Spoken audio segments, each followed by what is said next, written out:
Ahsan H মনসুরকে গভর্নরের পদ থেকে সরিয়ে আর্থিক খাতে লুটপাটের পথ উন্মুক্ত করা হয়েছে বলে অভিযোগ করেছেন এনসিপির আহ্বায়ক নাহিদ ইসলাম। বৃহস্পতিবার দিবাগত রাতে দলটির মিডিয়া সেল থেকে পাঠানো এক বার্তায় তিনি বলেন, দায়িত্ব গ্রহণের পর আহসান এইচ মনসুর ব্যাংকিং খাতে বেশ কিছু সংস্কার বাস্তবায়ন করেন এবং পাচারকৃত অর্থ ফেরাতে দৃঢ় পদক্ষেপ নেন।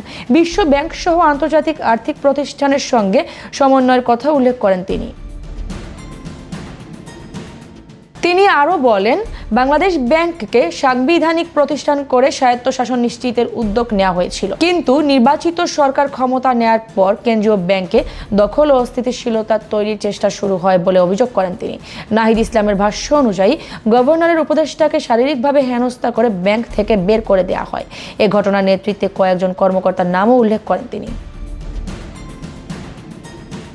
নতুন গভর্নর নিয়োগ প্রসঙ্গে তিনি বলেন, সরকার নজিরবিহীনভাবে একজন বিতর্কিত দলীয় ব্যবসায়ীকে কেন্দ্রীয় ব্যাংকের গভর্নর নিয়োগ দেয়।